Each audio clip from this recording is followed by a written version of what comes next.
morning, and thank you for joining us on your Monday. I'm China Green. And I'm Matthew Herchig. Before we get a check on our weather today, we are first going to head out to our Devin Haskins, who's been following some breaking news in southwest Portland. Devin's out at the scene of a fire. Devin, what can you tell us right now? Yeah, Portland Fire have left this fire that happened just a couple of hours ago, but 4 delivery vehicles were caught fire, completely destroyed. You can see them right here over my shoulder right now here in this parking lot.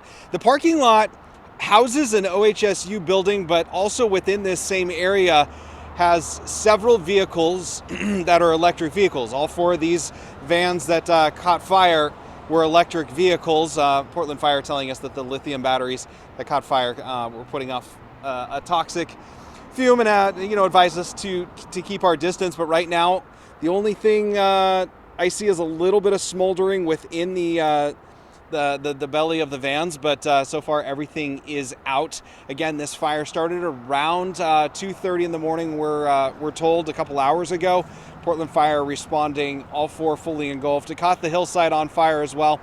Not exactly sure what caused this. Did the hillside catch fire and then that catch the vans on fire? Or did the vans catch on fire and then spread to the hillside? Again, Portland Fire saying that a fire investigator was out here taking a look at this. We're still waiting on more information from Portland Fire of what they know and what they're looking into as well. But again, 4 delivery vehicles caught fire here in this parking lot, in an OHSU parking lot. The building here behind us is linked to OHSU, but again, this parking lot, we're told by somebody else that works in the area that this was like a staging area for the electric vehicles. So not sure exactly what caused it, but all 4 are put out right now. Portland Fire leaving probably about the last half hour. For now, back to you. Our Devin Haskins reporting live this morning. Thank you, Devin. And now we're going to get over to Rod on this KGW weather impact alert. Hi, everybody. Hot 90s. Been forecasting this for a while now. Still looks to be today and tomorrow, and then somewhat of a cool down, but still warm on Wednesday. Our friends at the National Weather Service heat advisory from Salem all the way up to Seattle this time, but not Eugene, and also out into the Columbia River Gorge. This will be kind of a garden variety heat advisory, meaning we're not expecting 100s, we're not expecting records, and I'm not sure if we'll even get as hot as 96, but I think the potential range, with tomorrow being the hotter of the 2 days, is 90 to 96. Exhaustion, dehydration is certainly something you have to guard against, and you'd want to have some cool water with you to keep yourself hydrated consistently if you're going to be out working or playing in the sunny, hot afternoons. Now, let's flip the switch and go the opposite direction. It is cloudy up and down the coast this morning. 53 in Lincoln City from our Snookwoods Casino Resort camera. Clearing is expected at the beach, and Salem and all inland areas waking up and starting our day with sunshine. It's a nice morning, 54 in Salem. It's 59 though at PDX. I have us at 79 at noon, and then you'll notice the temperatures rising this afternoon as we get up to about 93 for a high. Back to you. No, I have traffic because Mr. McGinnis is off. Chris will be back tomorrow. But for the time being, the traffic map, notice all the freeways are showing green, so no overly significant delays out there. I'm not sure why we're not reporting the time coming in on the Sunset, but I'm sure Chris will figure that out when he's back tomorrow, but the traffic cams show it's okay.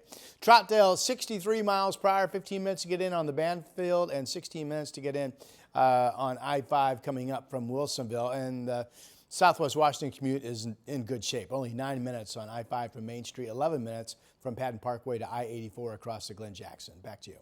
Thank you, Rod. And with these hotter temperatures, local nonprofit groups that offer home cooling assistance are reaching out to help. Those with the Community Action Partnership of Oregon, also known as CAPO, say renters and homeowners need to know there is energy assistance and weatherization training available for those struggling to keep their homes cool. These joint investments ensure that homes are more resilient to extreme heat and that cooling investments don't lead to unaffordable bills and additional health and safety concerns. Another group, the Community Energy Project, is also trying to help with free heat pump water heater installations and classes on weatherizing for those who qualify. Using our techniques that we teach in our workshop, as well as the free materials that they receive, they're able to keep their homes 10 degrees cooler during the summertime. The city of Portland also has a project that installs air conditioning units for seniors and people who are low income, though there is a wait list. To contact Cooling Portland about getting a unit, you can call 311. Meanwhile, if you're in the Salem area, a social services group there will be operating cooling centers today and tomorrow to keep people safe from the worst of the heat. The Mid-Willamette Valley Community Action Agency will have 3 centers running from 1 until 7 p.m. They'll be at the Arches Day Center, Woodburn Shelter, and the Family First Day Center. The first 2 are only adults. They will also have outreach teams across Marion and Polk counties. All lanes on I-5 are closing down overnight as crews work to remove the old Battle Creek Road Bridge. This is happening in Salem between exits 252 and 248. ODOT says from today through Wednesday, northbound and southbound lanes will close nightly from 10 p.m. to 5 a.m. And remember, if you are driving through a construction zone, go the speed limit and be mindful of crews at work. And we have an update on a reckless driver caught on camera blowing through traffic lights, swerving onto the shoulder, and running across the interstate. Portland police now say they have the suspect in custody. This all happened Saturday evening here. Take a look. You can see officers going after a driver on Columbia Boulevard after he eluded a traffic stop. After that, it looks like the driver hit a spike strip, then continued driving onto I-205. A short while after that, you can see him here on the left side of your screen, jumping over the concrete divider and running off the interstate. Traffic was at a standstill as officers chased after him. Police say they detained 2 people that ran from the vehicle, and they are working to sort out which one was the driver and which charges they will face. Meanwhile, in Hood River, police are asking for people to report suspicious activity after they and firefighters responded to 4 fire incidents on Saturday. Police say someone tried to start fires on Jamar Street, a nearby disc golf course, and then in 2 bathrooms at the Hood River Marina. They asked people to report suspects to the non-emergency line at the number on your screen. Well, now to an update on a fire that we first told you about last week. Crews are still monitoring conditions at the Coleman Ranch in Malala. Firefighters say the fire broke out Thursday night and fully engulfed this barn within minutes. The fire getting so hot that firefighters had to retreat at one point. 3 of them were treated for minor injuries. No people or other animals were hurt. Crews ended up taking a defensive approach to prevent the fire from spreading while protecting nearby structures. Sad to see Steve's barn go up. It's horrible to see. He's a really nice guy. He's the best. He's been really kind. There's a lot of unburned material still there. It's very hot. Ranch personnel have been monitoring the fire all weekend. Fire investigators say it could burn on for weeks, and until it's out, it won't be safe for them to get in there and determine a cause.